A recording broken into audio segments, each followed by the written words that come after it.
Muling ang dumalo sa Quadcom hearing si dating Pangulong Rodrigo Duterte.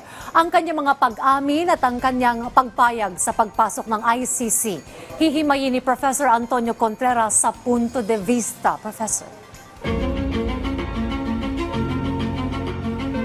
Maraming salamat Dayan at magandang umaga. Nasaksihan nga natin ang minsan madrama, minsan nakalulungkot, minsan nakakaaliw na mga eksena sa pagdinig kahapon sa Quadcom. At litaw na litaw dito yung aktang ambahan ni dating Pangulong Duterte, si dating Senador Laila de Lima nang parang susuntukin. Samantalang gusto rin niyang itapon ang mikropono kay dating Senador Antonio Trillanes.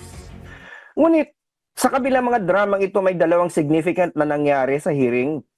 Una, ang patuloy na pag-amin ni Pangulong Duterte na siya ay mayroong responsibilidad sa mga ginawa sa kanyang war on drugs, maging legal man ito o illegal.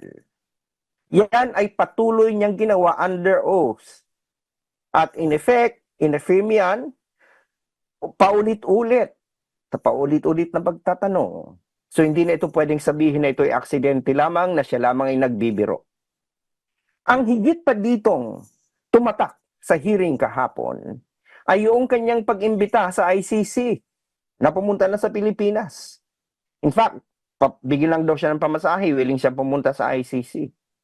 Ito ay isang tanda na talagang kinuha naman. Kung baga sa ano ito ay parang hamon niya na kagyat naman agad na tinugunan ng gobyerno at sinabi ni Secretary Lucas Bersamin, Executive Secretary Lucas Bersamin na kung ganun pala ay di tutulong ang Pilipinas.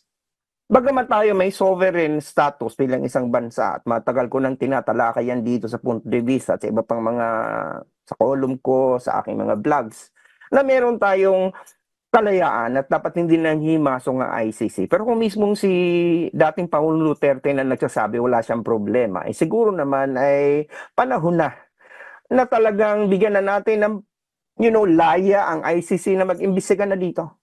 Papasukin na yan dahil mismong yung naakusa, yung nasasaktan na nagsabi, wala naman problema sa kanya. Sabagat sinabi yan under oath. Hindi naman siya nagbibiro, hindi naman siya under duress, hindi naman siya pinilit. So nakita naman natin lahat. So siguro kahit masakit man sa akin personally na tanggapin yon bilang isang malayang bansa, ay mismong yung naakusa na okay sa kanya, ay di sige, pagbigyan ng hilig. Yun lamang aking punto de vista ngayong umagang ito. Balik sa inyo sa studio Dayan at maraming salamat. Magandang umaga.